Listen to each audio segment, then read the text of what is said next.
Good morning. This is Jeff J. Brown, Radio Sinoland in Taiwan Province, China. And I've got a woman on the show tonight, or tonight for her, in California. Today, who I really respect and admire, Tereza Carraggio. How are you doing, Tereza? I'm doing excellent. So happy to be talking to you, Jeff. And I didn't realize, but I had her on my show in January of 2023 to discuss her book, and so I thought, and I do subscribe to her Substack, and I enjoy I enjoy and appreciate the work that she does. So I contacted her, and she agreed to get back on the show. Let me just give you an intro. And you will, I guarantee you will be fascinated with her boundless knowledge, enthusiasm, and optimism to create a better world for the 99%. Tereza Carraggio is the author of How to Dismantle an Empire, which is the book that we reviewed in 2023, and the creator of Third Paradigm on YouTube, Substack, Rumble, and Locals. Topics include small-scale sovereignty, the Great Reset, global geopolitics, global economics, propaganda and censorship, A Course in Miracles, women, anthropology, socio-spirituality, education, power, and money. And I will include in on her interview page her website, her book link, her Substack, and her email. So I know you all are going to enjoy a great show. Thank you for being on, Tereza. So happy to be here. Well, listen, what I decided to do is I just pitched Tereza this topic. Five topics Tereza Carraggio worries about because the homies don't know what's really going on. And so she came up with 3 and then a surprise one at the end.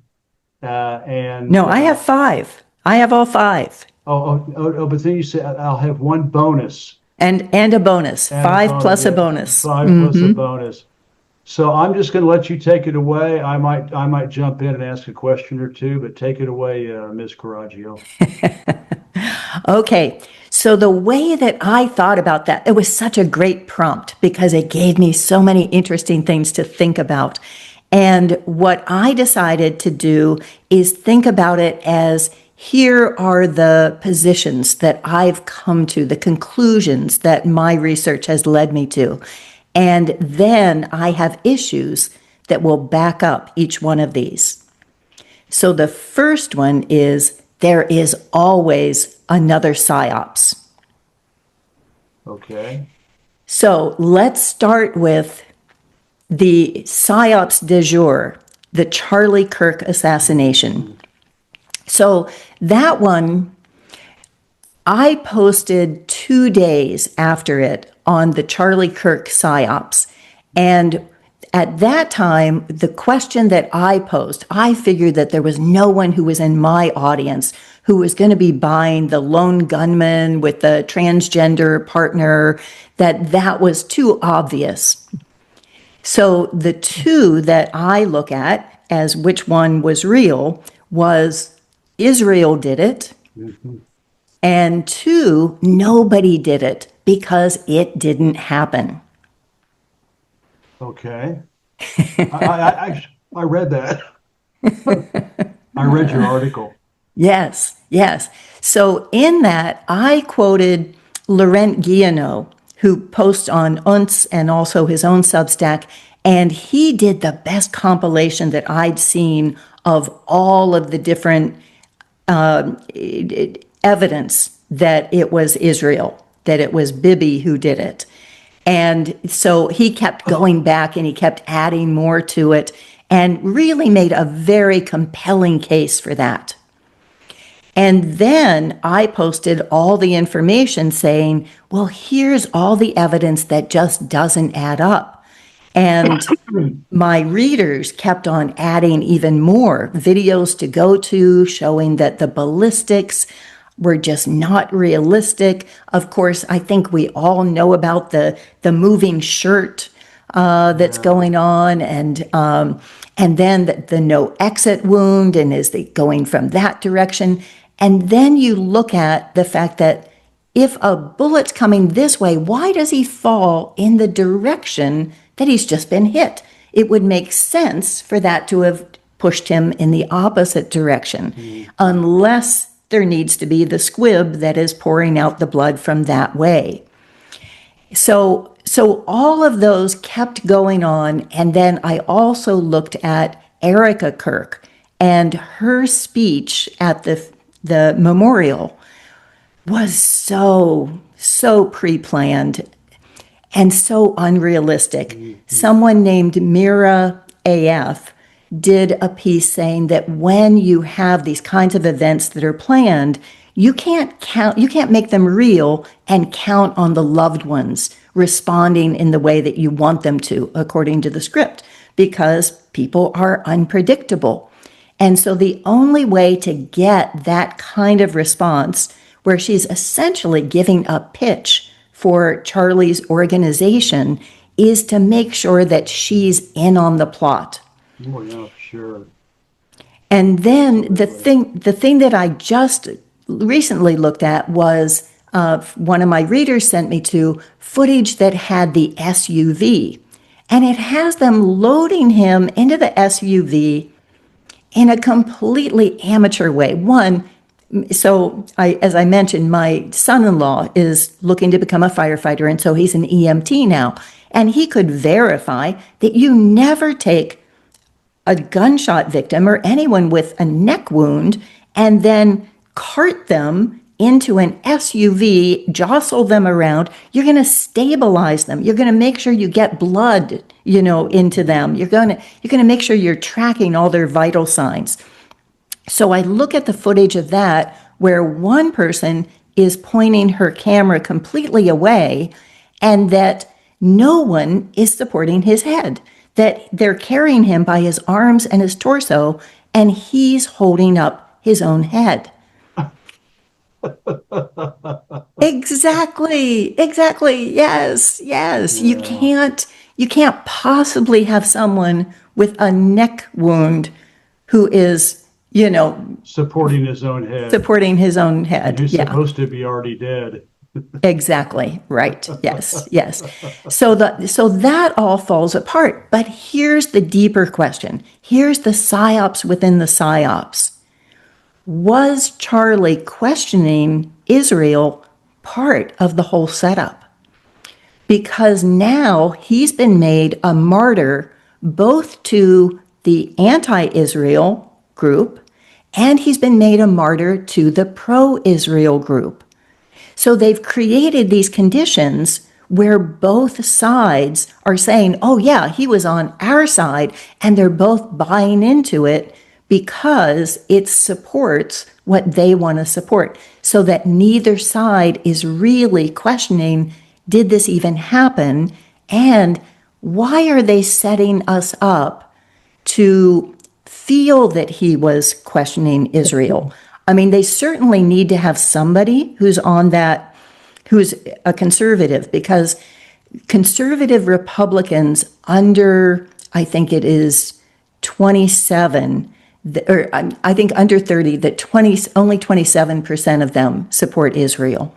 So you have the entire other 77% who are all needing to have somebody who's speaking out against Israel. Otherwise, they're all going to flock somewhere else or start their own party.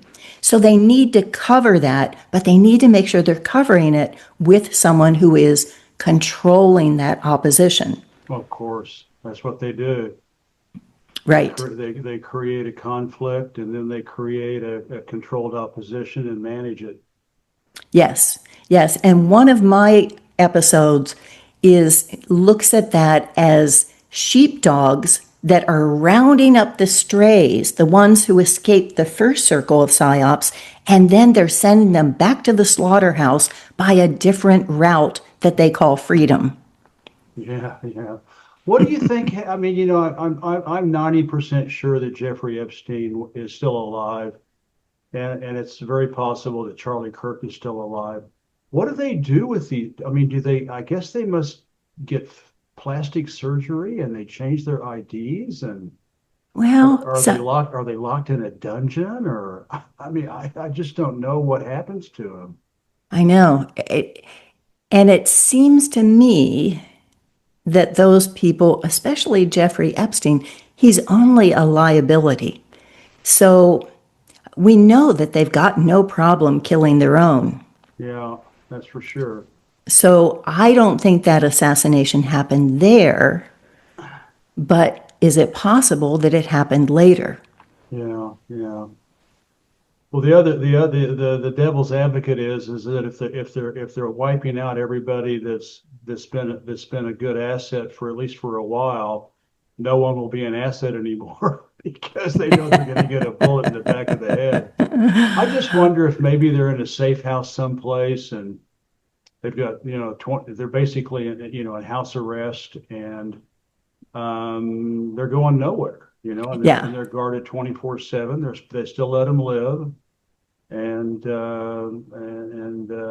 But yeah, I saw a graphic on Charlie Kirk's wife.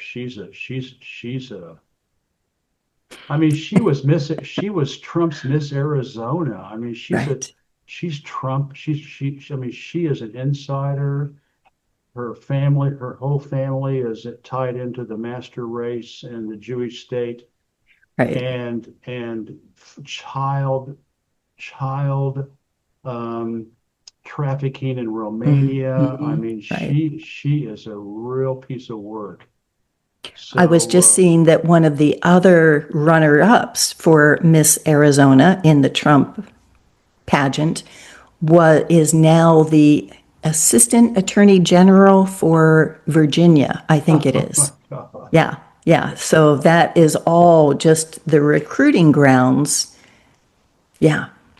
And I unbelievable. I think that we do need to look at mind control and the whole monarch program Yeah, and how much women are a part of that and used to control the men and to make sure that they do not go rogue.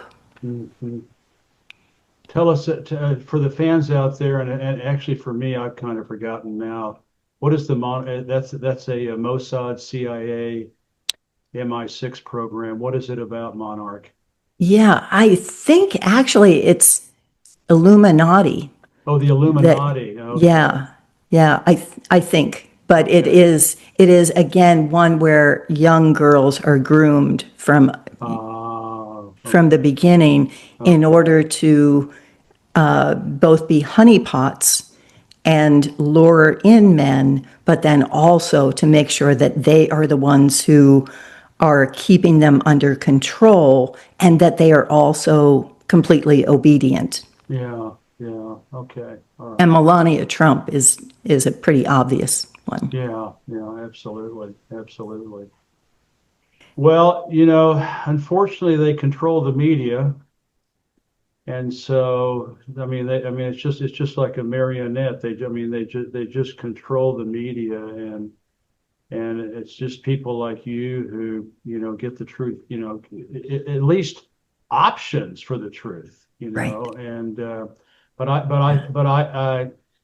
I think that and also Trump's supposed assassination attempt in Pennsylvania, that was such an obvious false flag. I mean, it was Someone, so badly done. I mean, it was just like Charlie Chaplin, and a slapstick comedy. And people fall for it because the media just in unison just, comes out with the big lie, and everybody just falls in line. Like you say, sheeple. They're just someone sheeple. was someone was just writing about the great ear, and I was like, oh yes, it's the best ear. It's the only presidential ear that has ever been so successful. Yeah. Just those And uh, Trumpisms. and also the supposed assassin at his golf course. with his gun through the bushes, Yeah. You're trying to tell me that guy got, with all of his security detail everywhere he goes surrounding the golf course, and you're telling me this guy walks into the golf course with a gun. But unfortunately, Teresa, it works. It works. It's just depressing, but it works. What do you think?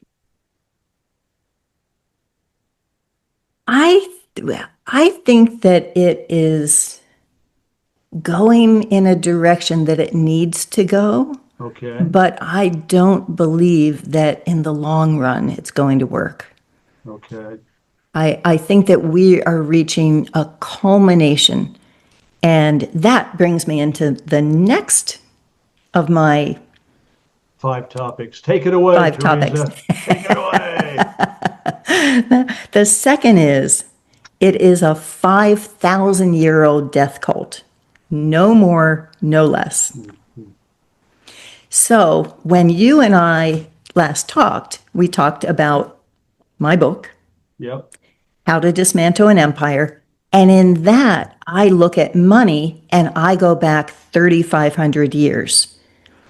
And I go back to the origins of democracy and how that was a trick that made it where hierarchy replaced what they really wanted, what the people really wanted, which was anarchy, which was to get rid of the archons who were ruling over them, rather than creating kind of a ladder so that the wealthy could become archons.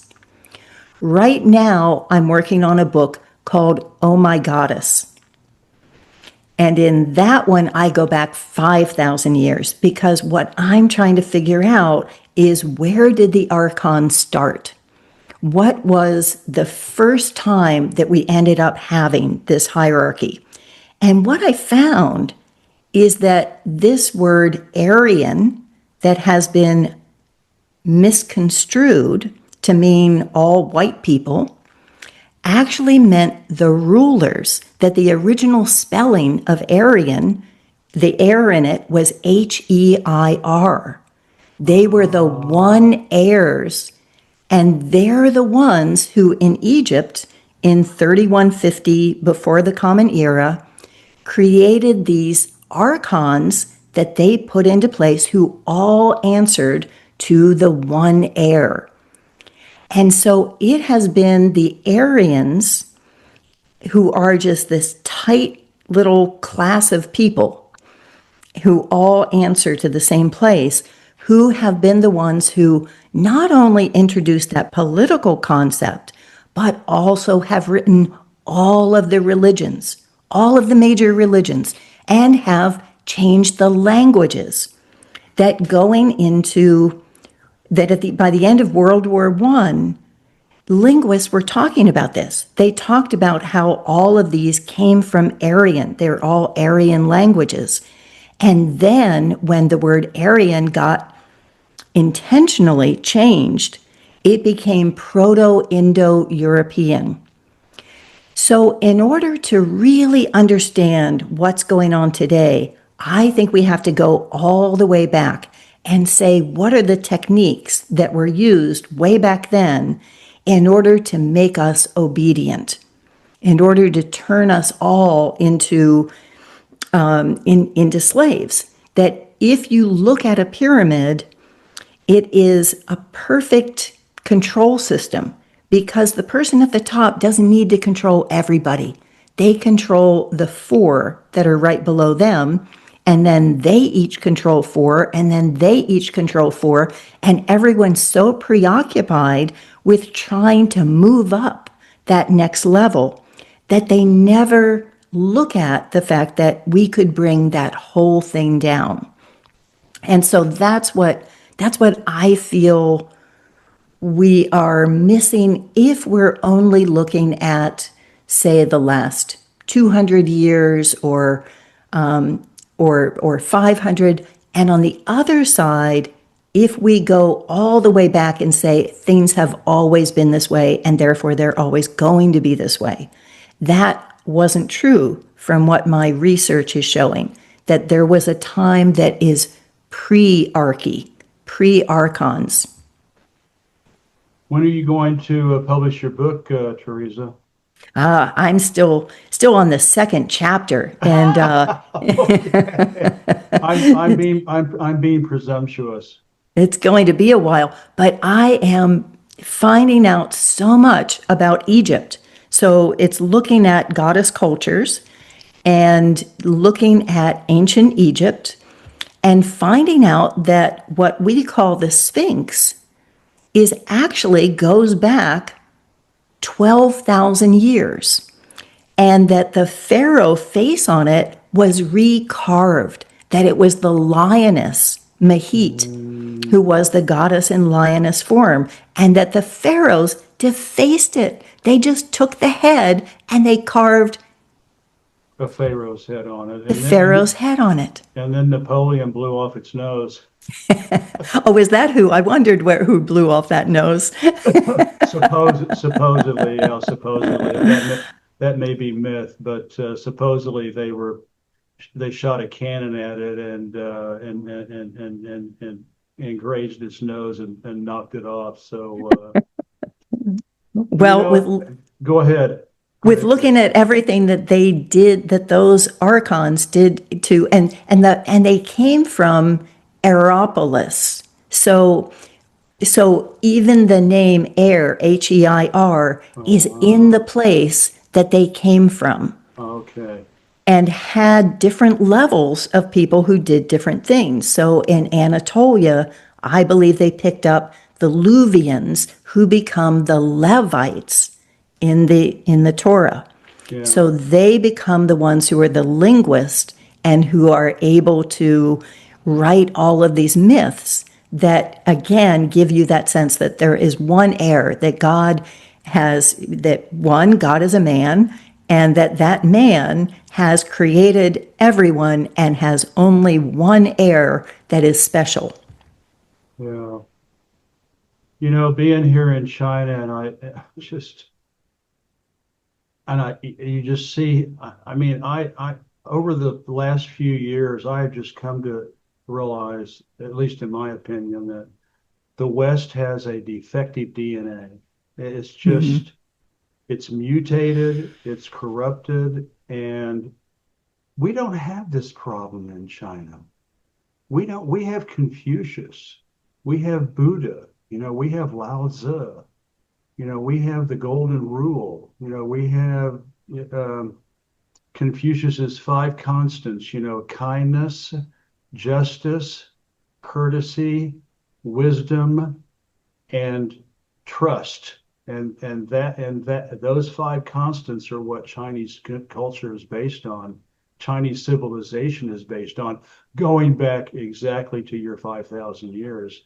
And so it's just like night and day, and you really can't see. Well, you're seeing it because you're a smart lady who's willing to expand your arc of awareness. But for me, I had to get into China and learn Chinese and understand Chinese culture to see the Western how the West presents itself and how the West has evolved. And it's I don't know how to get, well, your book's a good start, but and I saw, the Greeks took Egyptian slavery. Then they went up to Mesopotamia and took usury and expansionism, and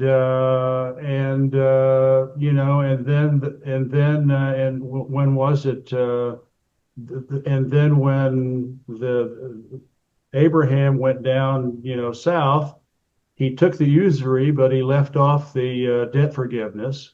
So it's just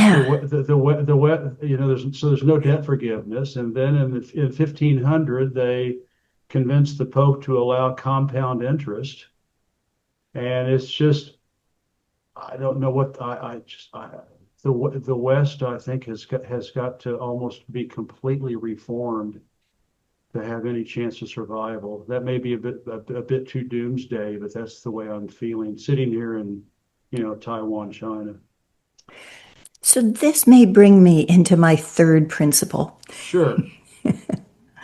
which is that arguing is thinking together, and that we need to have disagreements, productive disagreements, with the people with whom we're on the same side. And so I have different rules for have a better argument. The first one is like the person you're arguing with, because otherwise, what's the point? Mm-hmm. And then I look at define the question. And 3, explain all the terms and what they mean to you in that question. And then 4, why does it matter? Because some of the times I think that we end up arguing about things that are what Margaret Anna Alice calls fissure issues, that they're things that take people who are on the same side and they separate them. And other times, I think that we argue about things that actually clarify what side you're on. Because, as I've said, there's only 2 sides. There's empire and sovereignty. And sometimes people can seem like they're on the same side on one issue. And then when you actually get down to it, you find that they think of themselves as superior to other people, and that you realize that they're not really on your side if you're on the side of sovereignty. They're really on the side of empire. They just want it to be an empire they're in charge of. They don't really have a problem with the concept. They just have a problem with like who's in charge. They want to move. They want to move up that pyramid. Exactly. Right. Yeah. So the reason that I thought about that is because in what you're saying, like there are a few things that I would differ on. For one, I have an article on the Golden Rule rant. So the original, what had been for millennia, the principle is what I call the rule of reciprocity, which is anything that would be wrong for someone else to do to you is wrong for you to do to them. In the Bible, it gets turned into this golden rule, which is don't do to anyone else that you should do to other people what you would want them to do to you. So that's kind of nonsense. Like I might like everybody to give me their money, but I'm not going to do that. It by turning it into rather than here's what's wrong, that instead it says, okay, here's what you need to do, otherwise you're wrong. And that turned the most basic principle of ethics into something that was nonsense, that was no longer something that could be used in a court.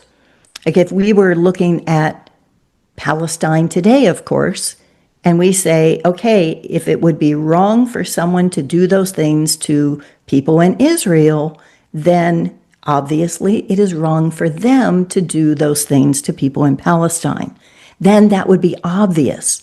But once it gets turned into, you need to do to others what you want them to do to you, then it gets twisted.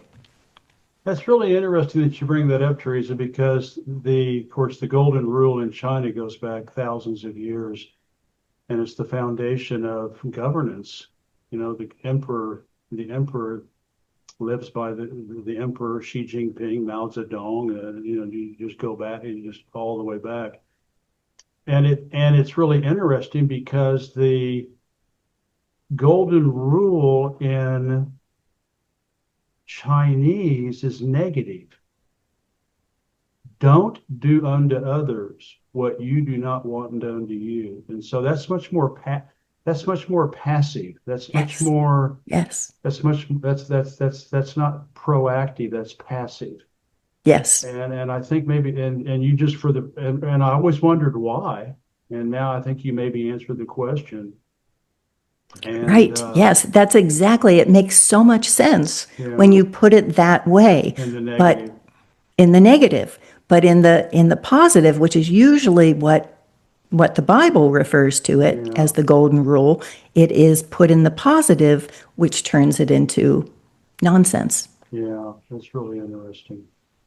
Well, I'm And then, gonna go ahead. well, another thing you mentioned was usury. So, because economics is my main thing, what I've looked at is that the word usury has been changed. The word usury has become about interest, when really usury and usurped are clearly related. And what our banking system does is that it usurps ownership of the house. You could not create credit for your neighbor's house. It wouldn't mean anything. But you could create credit, like you could let somebody buy your house and say, okay, I'll let you pay me over time if you pay me like a little bit more. And that would be valid. What the banks are doing is, without putting anything of value in, they're usurping the ownership of the houses. And so that's actually the problem. And as you know from my book, if we as communities took back ownership of those homes, I actually think that an interest rate is a good thing, because a higher interest rate keeps the cost of the house low. When I bought this house, the interest rate was almost 20%. Wow. And because everything's competitive, we're bidding against each other for how much debt we can incur and repay.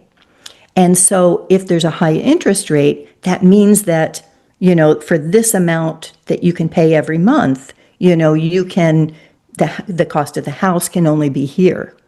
But if that interest rate drops to here, that means that the cost of the house can go way up. So that if you come into some savings, you can't pay off that mortgage, because that mortgage is sky high because of the interest rate. And you also can't give people a return on their savings. So that if we were designing our own economies and we wanted to be able to encourage people to save up, put it down a good down payment, put money into their own savings so that they can get interest and retire, that all of those, you definitely want to have a stable interest rate. These variable rates are just out there to turn people upside down and shake them and get, everything back out of their pockets. But if you have a stable interest rate, it actually, I think, is good to have it a little bit higher, because it keeps the cost of the housing down. Well, that the variable interest rates is what caused my wife's and my bankruptcy in 2008. Everybody was doing it, and so you start out low, and then all of a sudden, boom, it's 5 times more than what it was, and that's why we lost everything in 2008, was because of the subprime variable interest rate. Right. I, And I call it the rape of the middle class. yeah, completely. And I remember you telling me that. And it isn't just that everyone's doing it. You don't have a choice. Mm-hmm. If you're bidding against someone else for the same house, and they do a variable rate and you do a fixed rate that is, several points higher, you can't compete. Because if you have the same income that they have, they're going to get the house. So it tricks us so that everyone has to get a variable rate. And it's not just individuals. The same is true for cities, for counties, for school systems. A lot of them went bankrupt. Well, because they bought that, you probably remember from my book on the chapter on Detroit, It Takes a Pillage, that with these derivatives, what they did was that they got the variable rate so that they could get the debt to fix their water system, which is what Detroit was doing. And then they bought into these derivatives, which was a kind of insurance. And so that if the variable rate went up, then the insurance paid it off, paid it down. But if it went down, then the insurance got the extra. And these were, of course, hedge funds. These were not just anybody. The same banks that they got the loans from. And so what they did, like if you remember back to the LIBOR rate, and when they talked about, oh yeah, they're popping champagne, and why are they doing that when they faked it so that the interest rate was higher? Like why would that be a good thing for the bankers? The reason is that by that interest rate going higher, it meant that they then got I think it went down, that they then got the bonuses from all those cities. But the debt and the derivatives were tied to a different index. And that index did not go down. So they ended up owing hundreds and hundreds of thousands and millions, and they had no way of repaying it because they had to pay a year's worth of revenue just to get out of the deal. So it's not just individuals. They have all of us by the neck with those variable interest rates, and there's no reason for them. Yeah, absolutely. Well, everybody should read Tereza's book. I will put her interview from 2020 January 23 on her interview page. You should read it. I did read it, and it's back in storage in France. I couldn't bring all my hundreds of books here to China. Well, now on my Substack, I've been reading it chapter by chapter and posting the chapters in the text. So I will be soon doing chapter 22. So I'm almost to the end of the book. Yeah. So the entire book will be available online. And at that point, will be putting it out as an ebook and making that available. Oh, so you haven't done an ebook yet? I haven't. Okay. Yeah. You can also do an audio. You can also do an audio book with Google, but I know that, and I did all three I did the China trilogy and Google Audio, but they fought me tooth and nail. I mean, they obviously don't like what I write about China, and can't say anything nice about China. And so they've been heavily shadow banning me and censoring me, and they stopped my audio account, and then I have to go back and complain, and then they start it back up. And but you may have better luck. But yeah, audio, you can get audiobooks done, and it's not that difficult. I can send you the information if it's something you're interested in. That would be great. And now that I have all of the videos, which of course have the audio with them, exactly. I can also take those and turn those. Very interesting. It'd be very, very easy for you. And it would be in your own voice. I picked out, my voice was Michael. I picked out some guy named Michael on the list of names, and American Midwest or something like that. So what's your fourth topic, Tereza? This is wonderful. So the fourth topic is, it takes a network to undermine an empire. And here is where I feel like the homies are not getting it. The example I'm going to use is cryptocurrencies. So I think that everyone should be doing whatever they think will work in order to make the transition from what's going on now to the next stage. I have no practical advice for people, but I take exception to the idea that that's going to solve it for everyone.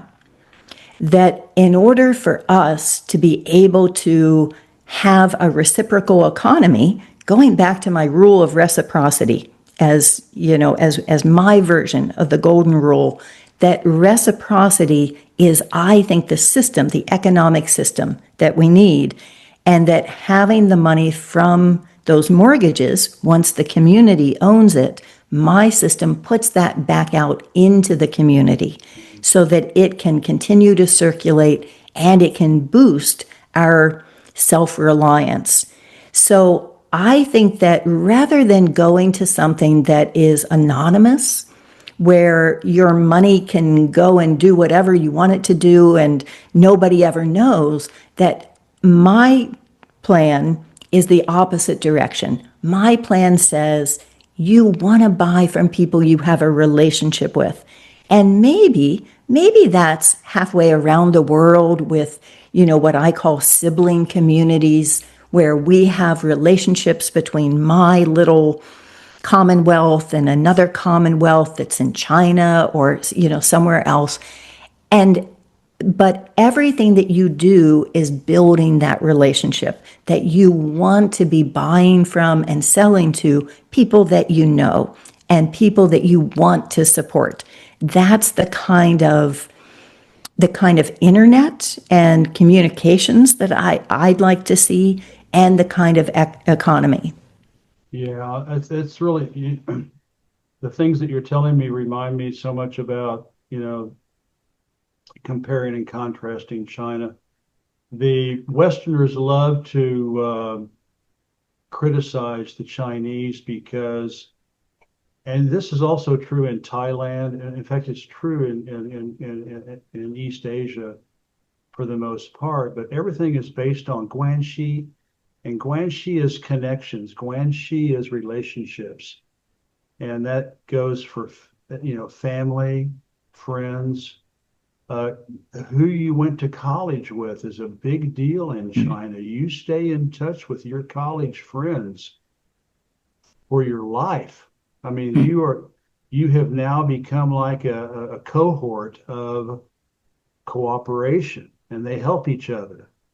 And of course, the Confucian family, everything is based on family, father, mother, the oldest sibling down to the youngest sibling, and that the Westerners that were so obsessed with the Marlboro man, the being independent and free and do whatever I want to do and fuck everybody else, and that didn't work. It doesn't work.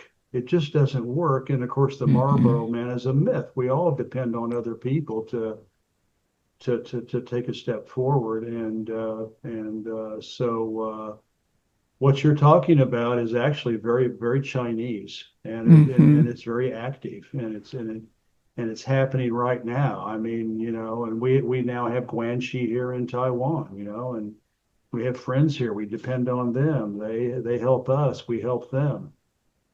So it's much, much more cooperative and cohesive, much more, cohesive and collaborative, I think, than the West. And I think we can see the difference today. Yeah. And I think there's a way in order to put in the best of both worlds, where you have the flexibility to be able to make choices, and you have a system so that you're not necessarily depending on goodwill, that there is a calibrated system of saying, okay, here's what I have, and I can do this for you, and you will do this for me, and that is something that can scale up so that it involves an entire community. Mm-hmm. Mm-hmm. Well, you're a great thinker, Tereza. Tell us about point number 5. Point number 5 is money is the means, but the occult is the end. Mm-hmm. And that's something that I think more and more people are coming to recognize, but it's so counter to how we've thought, okay, this is all about profits. It's all about getting as much money as possible. But they don't need to get that money because they create the money. So the money is just the means of being able to usurp our labor, that once they own the houses, then everyone who has a roof over their head is in some way working for those oligarchs. But they're doing things that make no sense in terms of just profits. And that's where I think the worst things coming along are have to do with this idea of sacrifice, especially burnt offerings. That when I look at Maui and Lahaina, that was clearly an occult sacrifice. It wasn't just about getting the property. That was definitely a perk, but it wasn't the entire reason for it. And I look at things like North Carolina here and the floods, and it's very interesting that that was Hurricane Helene, because going back to my research, it wasn't actually the Greeks who did all that. It was the Hellenes. And the Hellenes, again, came from Egypt with Heliopolis, that they were the ones who ended up destroying the indigenous Greeks. So everywhere that they've gone, they've usurped all of this. It's part of that plan. And that's where I wonder too, with the biggest psyops of all is Palestine and what would have been called back then Canaan. And that's this greater Israel project. But even the name Israel is a psyops because it combines the name Isis and Ra and El. Those were all goddess names or consorts of the goddess. And so they took that history and made it mean something that was completely the opposite. But I even wonder whether the end game involves the sacrifice of Israel, that there is no concern right now for how much people are turning against Israel. That seems to be just fine with them. And I think that that's another, that, if something were to happen, I think for one, they keep goading Iran. And Iran, of course, means land of the Aryans, that was their stomping ground for a millennia or more. So I think Iran now is being goaded to do something that will justify, in their mind, a retaliation. And I have to admire Iran that they're being very temperate and they're not falling for that way that they're being goaded. Yeah, it's too bad they didn't finish off Israel, and they could have done it. I've seen photos of what Iran did to the Jewish state, and it's just, they flattened that country. Yeah. 50% of that country was destroyed, and they could have finished them off. And but then a Muslim friend of mine, I asked him, I said, why did they stop? They were winning. And he said, well, Israel declared that it was not going to fight anymore. And in the Quran, Allah commands that if your enemy stops fighting, then you cannot continue to fight them. And I'm just like, oh my God, pardon the pun. And it's just like, so, and I think, another confrontation is inevitable. The Europeans with their snapback and it's forever wars. That's the way it works. That's the way the West survives, is with forever wars. And so there will be another confrontation.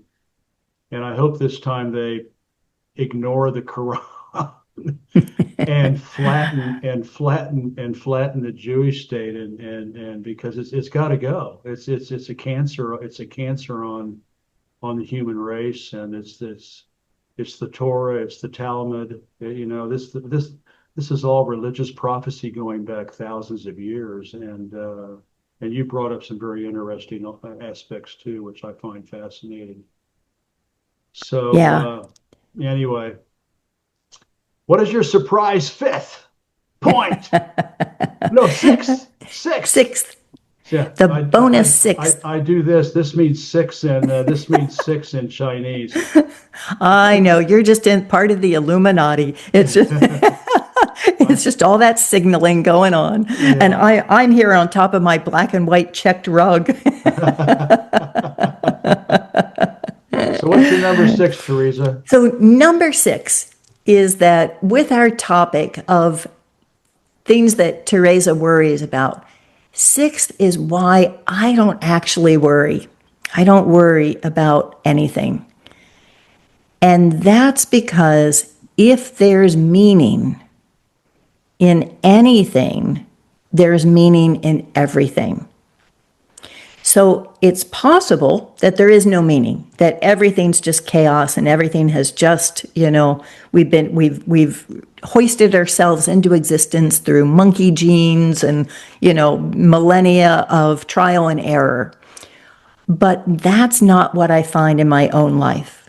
What I find in my own life is I look back at just little things and big things and say, wow, what are the odds that would have been just a coincidence, that would have just happened that way, that I feel like in doing this research right now on my book, it's almost as if by the time that I formulate the question, it's like putting out my hand and that the answer drops like a ripe apple into my hand, that all I need to do is figure out the right question. And at that point, I end up being led step by step to say, oh, well, what about this? And what about this? And what about this? And one of the most dramatic examples of that in my life has been a topic that I know you and I have talked about before, is looking at the world wars and what really happened in the world wars. And I have one post called My Hitler Journey that chronicles all of the different ones from where I started, which was asking an innocent question. It was saying, okay, we all know about the Weimar hyperinflation and the terrible conditions that were put. And so how in the world did Germany go from that to being self-reliant at a point that, nope, they weren't invading anybody. There was no one subjugated. They were just doing the work, and they ended up becoming this economic powerhouse. Mm-hmm. How did that happen? And that led me step by step by step by step to unravel. It's like pulling one thread on a sweater, and one thing just keeps on going to another. So that when I talk about the arguments and why arguments are so important to have on the same side, on one of my articles, Julia Schoolafish, your friend and mine, posted about Hitler, and he looked at like the Dresden as a burnt offering, and posted many things talking about the economic genius of Hitler. And then at the same time, a reader called Neferhotep posted some things from Firebomber, Firestarter, I think it was. And he said Hitler made all these military mistakes that can't just have been mistakes, that they were ways of sabotaging the Germans. And I looked at both of those and I said, they both have good points. They both seem true. How could that be possible? And then continuing in my recent work, I started looking at a guy named Gottfried Feder and found out that Feder was actually the genius behind the economic system, and that Hitler's father's name was Schicklgruber. So if a son takes his father's name, Hitler's name would be Schicklgruber, or Heidler, but would not be Hitler, and that his father's upbringing was supported by a wealthy Jewish family up until the time he was 18, because the father was born out of wedlock and to a 41-year-old mother who was a house cleaner in potentially Rothschild's home. Maybe not, but someone.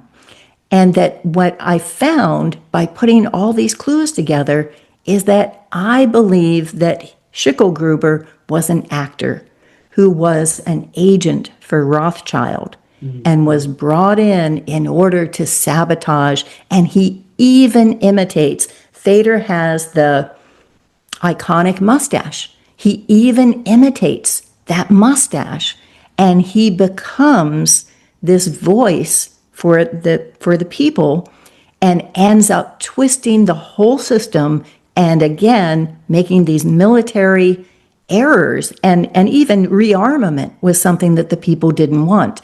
But he ends up doing everything that just serves Germany back to England on a platter. The city of London, yeah. Yep, to the city of London.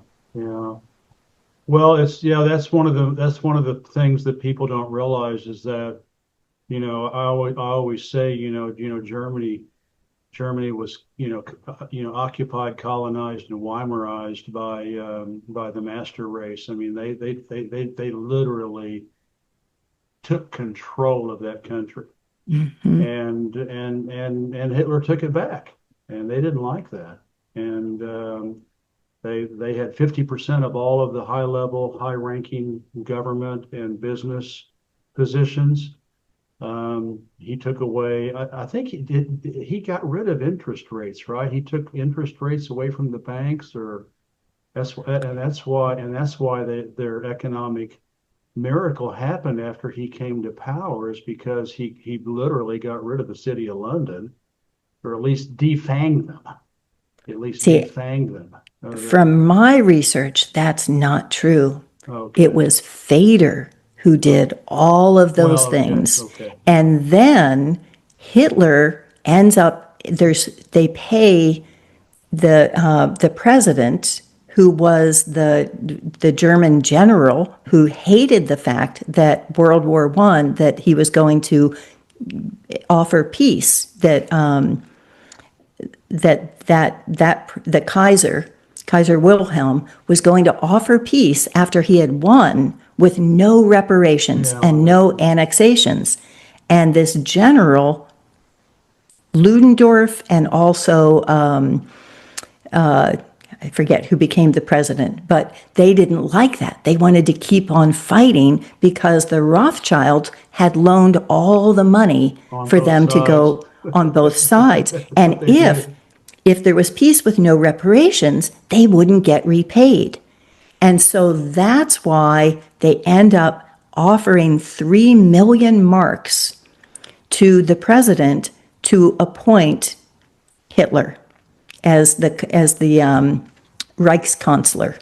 Okay. So and then Hitler gets rid of Thader, puts in Schock, I think it is, and he had said, "Oh, this is going to be the ruin because Thader wants to kick out the bankers, and we don't want that." And so it was the wealthy industrialist that he brought back in. So from my research now, I've actually come to a point of saying, okay, both are true, that Germany did all of these great things to recover their economy, but the job of Hitler, or Schicklgruber, was to go in and sabotage it. That's really interesting. I don't know if you have read them, but there's a book and a sequel that I think they transform my arc of awareness about the 20th century, and that is Doherty and McGregor, it's two Scottish guys, wrote Hidden History, Yeah. and about the secrets of, the origins of World War One. And then they, from a Western standpoint, that the sequel is prolonging the agony, how the Anglo-Americans prolonged World War One 3.5 years, basically thanks to Churchill and Woodrow Wilson, who was about as smart as Truman, and and and the whole thing was organized. I mean, World War One was like a U.S. football game plan, you know. I mean, they had it all mapped out how they were going to destroy Germany, and they did. Hmm. And when the Germans were winning, the Germans sued for, they wanted a treaty, but Churchill, just kept pumping soldiers, and then, what's a Gallipoli? He sacrificed 50,000 of his own people to impress the Russians. Look what we're doing.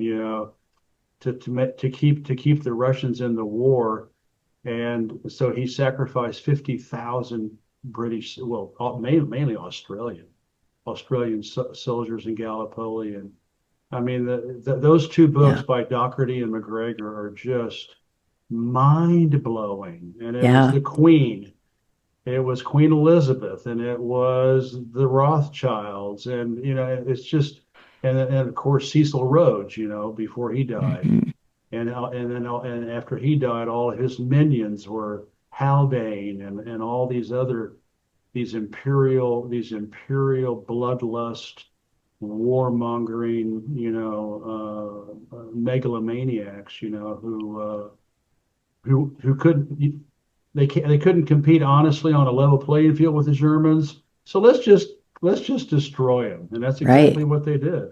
Yeah, I was shocked to realize that bombing into civilian cities was something that before World War II didn't happen. There was a sense of honor. You were fighting on the front lines, and that you didn't even think about trying to go and getting those civilian cities. And then Churchill, for the very first time, does that in order to goad Hitler to bomb Yeah, London, to bomb London. because the excitement for continuing the war was flagging. But now I look at that and I think that was Hitler's role. It wasn't like he was supposed to retaliate, that they did that action in order to give him a way publicly of saying, well, now we have to do this. And so he played his role by retaliating. And he did not do what perhaps Iran is doing now and saying, I'm not going to take the bait. They're only trying to get us to be able to do this thing so that they have an excuse, and they don't really care.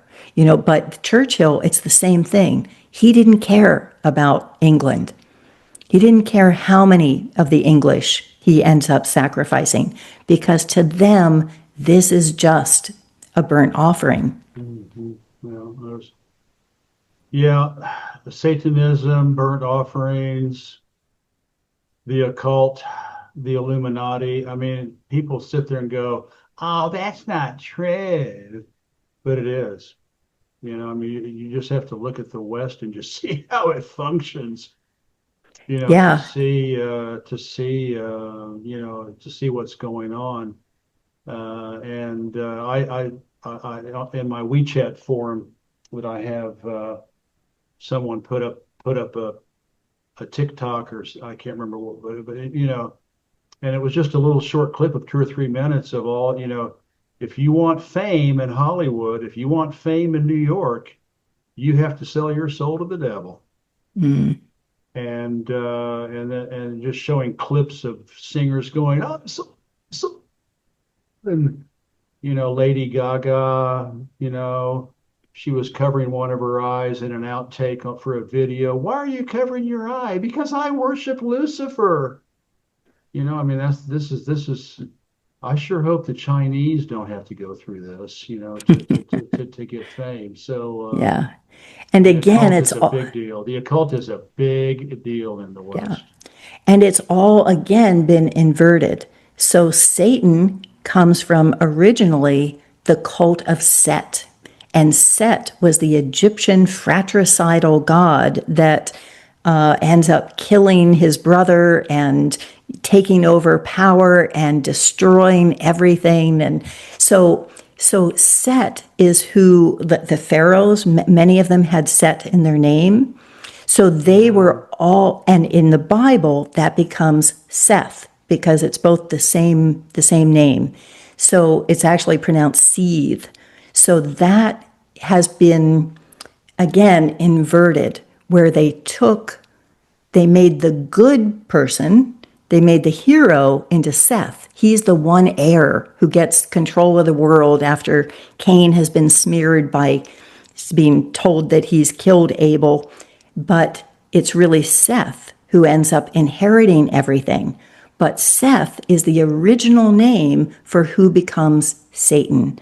And who Satan in the Bible was actually the zealots who were fighting against the empire. So it's all twisted. That's really interesting. Well, the occult, I saw. Did you see the painting that King Charles had made of him, his portrait? And No. it's just the English, the English king, and it's just sick, and it's all red and bloody. And then someone showed how there's like this sort of like this design in the lower, in one of the corners of it. And if you take the painting and flip it upside down, the other corner, matches up with the original, and it's actually the head. It's the head of what's the goat devil called? Right. Baphomet. Yeah, it's Hmm. actually the head of Baphomet. I mean, it's just like Wow. Yeah. it's just unbelievable. It's frightening. The occult signaling these days is off the hook. Oh, I know. And this is why. This is why. Because part of the whole magical belief is that in order for something to be a worthy sacrifice, you have to give them a chance to figure it out. And so they have to be choosing. They have to be a willing Mhm. sacrifice. And that's why they give us so many hints. That's why Mhm. things are in plain sight. Because if we then don't figure it out, it's because at some level we are willing to be sacrificed. Mhm. And that's why I think we need to be paying a lot of attention. Right now, I don't think we're at a time of action. I think we're at a time of intense observation and putting our ideas together. What I think of as my blog is collaborative research.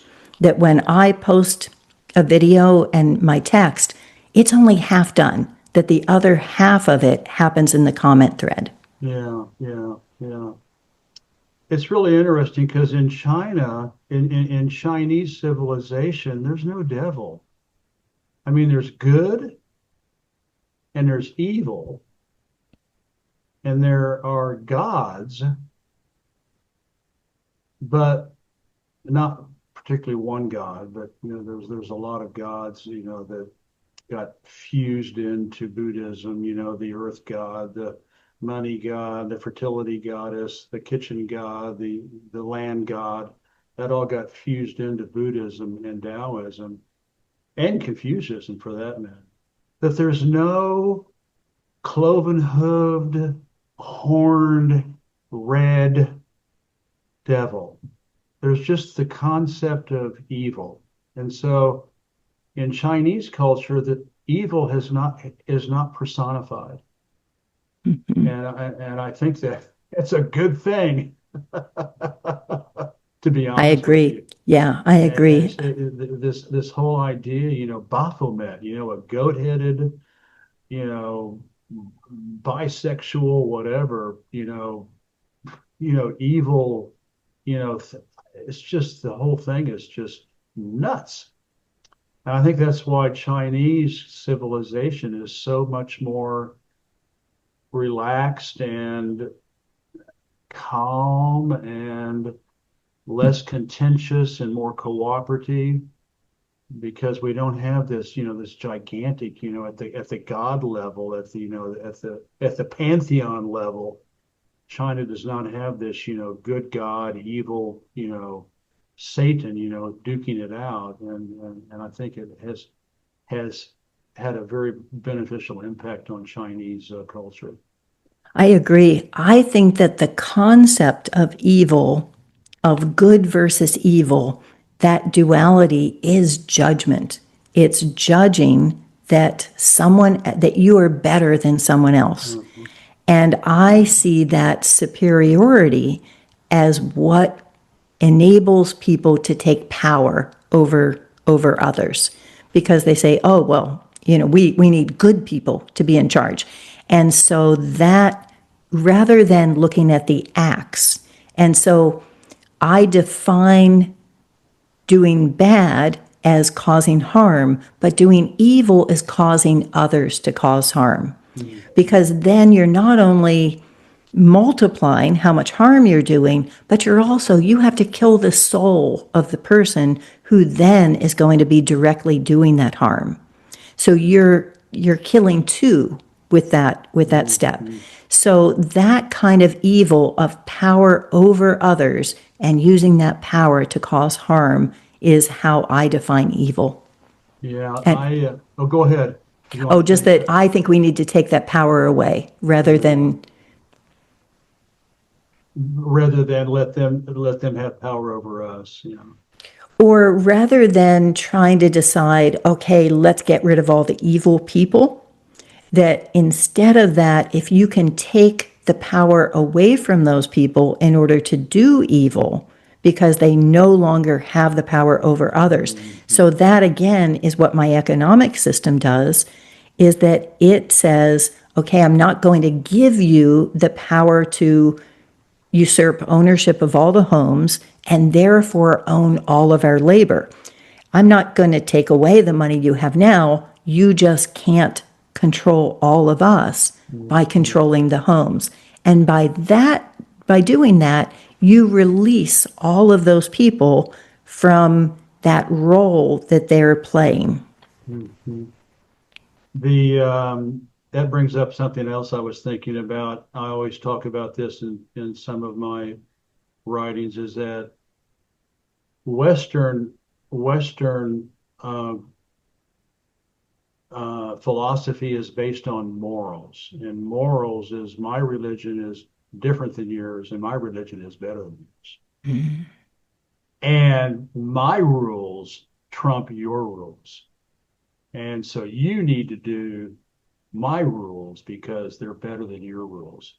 Whereas in China, in Chinese culture, civilization, it's all based on that negative golden rule. It's based on ethics. It's not based on Right. morals. Yes. And it's that don't do unto others what you do not want done to you. And that starts with the emperor, and it goes down to the generals, and it goes down to the governors, and it goes down to the mayors, and it goes down to the judges. Is it perfect? No, there's been tons of corruption and terrible things happened in China, but that I don't want to say it, that ideal that everything is based on the negative golden rule uh, Mm. is omnipresent, and people who have a responsibility, whether it's a father, a mother, or a governor, or Mao Zedong, they always had that pressure to live by the negative gold. And I'm going to start saying that, the negative golden rule. Yeah, yeah. So that's I the think big difference. I think that's absolutely true. That if you have a system of anarchy, meaning rule by rules, not by rulers, you don't have archons who are ruling, that you are instead making the rules. I think that you can actually make any rules you want as long as you can flip them. You know, if you look at it as an algebra equation, if you can take this one over here and say, okay, if that's fair for us, then is that fair for you? Yeah. And no matter how you write the rules, it doesn't matter as long as it's the same for everybody. Yeah, absolutely. Absolutely. My gosh, we've been going on for a while here. Do you have any closing comments, Tereza? This has been terrific. Everybody needs to buy her book. Everybody needs to subscribe to her Substack. And I will put all this information in the interview page for her. And I'm really glad to have her back. This has been one of the best interviews I've done in quite a while. So I've really enjoyed it. And I think it's going to be very informative. And I hope you'll share it on Substack when I get it transcribed and edited and Absolutely. everything. And any closing comments, my dear? Just to say thank you. And it is such a pleasure to talk with you because we get to go in so many wide-ranging places. And I just love that you have such a breadth of interest and are such a all the way across the Pacific. absolutely. Thank you so much, Jeff. Thank you, Tereza. Bye-bye. Unfortunately, I've lost my Buddhist bracelet. You know, I study Buddhism, and but without my Buddhist bracelet, I will give you a Buddhist bow and thank you.